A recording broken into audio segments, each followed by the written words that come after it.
Hi friends! ఈరోజు మనం ఒక భలే తెలివైన కోతి ఇంకా కాస్తంత తెలివి తక్కువ మొసలి గురించిన ఒక సరదా కథ వినబోతున్నాం. ఇంకెందుకు ఆలస్యం, పదండి కథలోకి వెళ్ళిపోదాం. అసలు ఆలోచించండి, ఒకటి చెట్టు మీద ఉంటుంది, ఇంకొకటి నీళ్లలో ఉంటుంది. అలాంటి ఒక కోతికి ఒక మొసలికి మధ్య స్నేహం కుదురుతుందా? ఈ ప్రశ్నే మన కథలోని ఇద్దరు ముఖ్యమైన పాత్రల గురించి మనకు చెప్పబోతోంది. సరే, మన కథ ఇక్కడే మొదలవుతోంది. ఒక అందమైన నది ఒడ్డున ఈ ఇద్దరి మధ్య ఒక విచిత్రమైన స్నేహం ఎలా మొదలైందో ఇప్పుడు చూసేద్దాం. అనగనగా ఒక దట్టమైన అడవిలో నది పక్కనే ఒక పెద్ద నేరేడు పండ్ల చెట్టు ఉండేదన్మాట. ఆ చెట్టుమీద ఒక కోతి చాలా సంతోషంగా నివసించేది. ఆ చెట్టు పండ్లు అబ్బో ఎంత తియ్యగా రసంగా ఉంటాయంటే వాటిని తింటుంటే ఆనందంతో గెంతులేసేది. అయితే మన కోతికి చాలా మంచి మనసు. ప్రతిరోజూ చెట్టు కింద నీళ్లలో ఎదురుచూస్తున్న తన స్నేహితుడైన మొసలి కోసం కొన్ని తియ్యటి పండ్లను కిందకు విసిరేది. హలో మిత్రమా అంటూ పలకరించేది. మొసలి కూడా వాటిని చాలా ఇష్టంగా తినేది.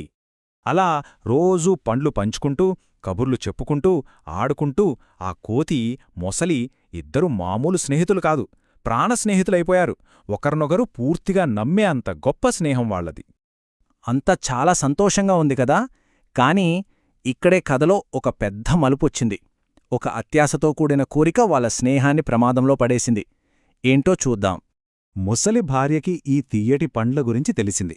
రోజూ తన భర్త ఆ కోతి గురించి చెప్పడం విని విని దానికి అసూయ, అత్యాశ పెరిగిపోయాయి. అబ్బా, రోజూ ఇన్ని తియ్యటి పండ్లు తినే ఆ కోతి గుండె ఇంకెంత రుచిగా, ఇంకెంత తియ్యగా ఉంటుందో అని ఒక దురాలోచన చేసింది. అంతే, వెంటనే తన భర్త దగ్గరికి వెళ్ళి, మీకు నిజంగా నామీద ప్రేమ ఉంటే ఎలాగైనా సరే ఆ కోతి గుండెను నాకు తెచ్చివాలి, నేను దాన్ని తినాలి అని మొండిగా పట్టుబట్టింది. పాపం మొసలికి ఇది పెద్ద సమస్యగా మారింది. ఇప్పుడు చూడండి, మొసలి పరిస్థితి ఎంత కష్టంగా ఉందో. ఒక పక్కేమో తన ప్రాణ స్నేహితుడు, వాళ్ల అమూల్యమైన స్నేహం, మరో పక్కేమో తన భార్య అత్యాశతో కూడిన కోరిక. స్నేహితుణ్ణి కాపాడుకోవాలా, భార్యను సంతోషపెట్టాలా, ఏం చెయ్యాలో దానికి అస్సలు పాలుపోలేదు. చివరికి మొసలి ఒక చెడ్డ ప్రణాళిక వేసింది. తన సొంత స్నేహితుడ్నే మోసం చేయడానికి సిద్ధపడింది. ఇక్కడినుంచి కథ చాలా ఉత్కంఠగా మారుతుంది. జాగ్రత్తగా వినండి. మొసలి తన మనసులో ఉన్న దురాలోచనను దాచిపెట్టి కోతి దగ్గరికి వెళ్ళింది. మిత్రమా, ఈ నదికి అవతలి వైపున ఇంకా ఇంకా తీయటి పండ్ల చెట్లున్నాయి తెలుసా? నా వీపు మీద ఎక్కు, నిన్ను అక్కడికి తీసుకెళ్తాను అని అబద్ధం చెప్పింది. పాపం కోతి తన స్నేహితుడిని గుడ్డిగా నమ్మేసి సంతోషంగా దాని వీపుమీదకి ఎక్కింది. వాళ్ళిద్దరూ అలా నది మధ్యలోకి వెళ్లారు.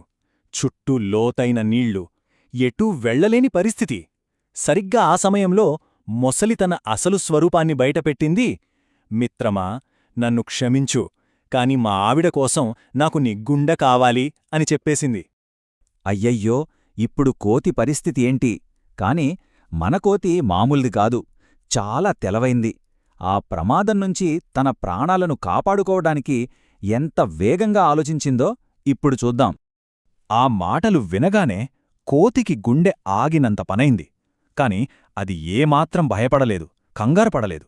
వెంటనే తన బుర్రకి పదును పెట్టింది. ఈ అవివేకి ముసలిని ఎలాగైనా బోల్తా కొట్టించాలని ఒక అద్భుతమైన ప్లాన్ వేసింది. ఆ ప్లానేంటో చూద్దామా? మొదటి స్టెప్, ఒక పెద్ద అబద్ధం చెప్పింది. అయ్యో మిత్రమా, నా గుండెనా, దాన్ని నేను చెట్టుమీద తొర్రలో భద్రంగా దాచిపెట్టాను, ముందే చెప్పి ఉంటే తెచ్చుకునేవాణ్ణి కదా అంది. రెండో స్టెప్, మొసలిని నమ్మించింది.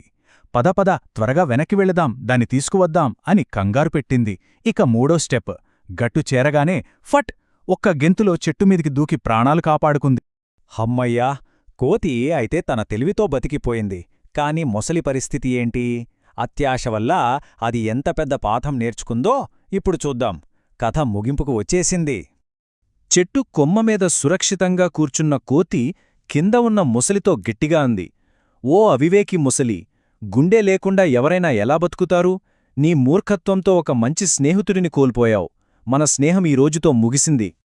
చూసారా, ఒక్క క్షణం అత్యాశ వల్ల ఆ మూర్ఖపు మొసలి ఎంత నష్టపోయిందో.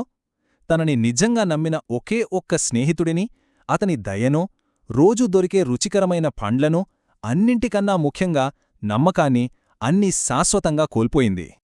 మరి ఈ కథతో మనం ఏం నేర్చుకున్నాం? అత్యాశ కంటే స్నేహం ఎంత గొప్పదో తెలిసింది కదా.